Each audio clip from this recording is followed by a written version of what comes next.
এই ফাঁদে পা দিলে এক বড় রাজনৈতিক সংকটের মধ্যে পড়তে হবে।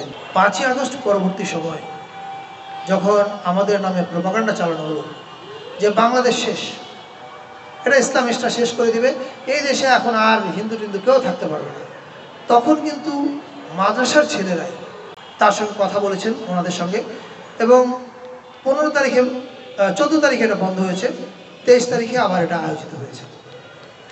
এখন এই উদাহরণটা কেন দিলাম? আমি মনে করি আমাদের সবারই দায়িত্ব আছে, যা কিছু ইসলামী তাকেই যে এক্সক্লুড করা হয়েছিল একসময়, এই একই ফাঁদে যেন আমরা পা না দিই। এই ফাঁদে পা দিলে আমাদেরকে কিন্তু এক বড় রাজনৈতিক সংকটের মধ্যে পড়তে হবে। এই সংকটে আমরা যেতে চাই না। যদি আমরা এই ফাঁদে পা না দিই, বিশ্বাস করেন বাংলাদেশের যে ফ্যাসিবাদকে আমরা তাড়িয়েছি সেটার আর ফিরে আসার কোনো সুযোগ নাই। মানে culturally I don't see any opportunity, এবং সাংস্কৃতিকভাবে যদি ফ্যাসিবাদ ফিরে আসতে না পারে, রাজনৈতিকভাবে তার ফিরে আসার কোনো সুযোগ নাই।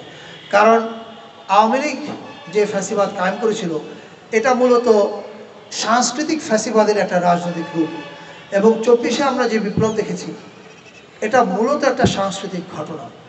এটা যেন আমরা সবাই মনে রাখি, এবং আমরা সবাই একটু সেন্সিবল আচরণ করি, একটু আমাদের কাণ্ডজ্ঞান, বিচার বুদ্ধি এটা ব্যবহার করে যেন আমরা কাজগুলো করি।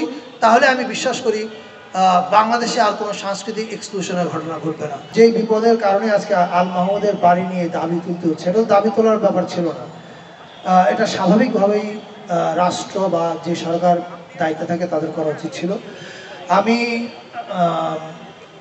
যারা এই দাবিটা তুলেছেন, আবিদ এবং যারা এর পেছনে আছেন, আমি তাদের উদ্দেশ্যে খুব স্পষ্ট বলতে চাই যে আপনারা আমাদের সঙ্গে এই বিষয়ে প্লিজ যোগাযোগ রক্ষা করেন। আমরা চাই এই কাজটা করতে, ওনার পরিবার যদি সম্মত হয় আমরা ওনার যেই বাসস্থান আছে সেটাতে মিউজিয়াম করতে চাই, সেটা আল মাহমুদ রিসার্চ ইনস্টিটিউট করতে চাই।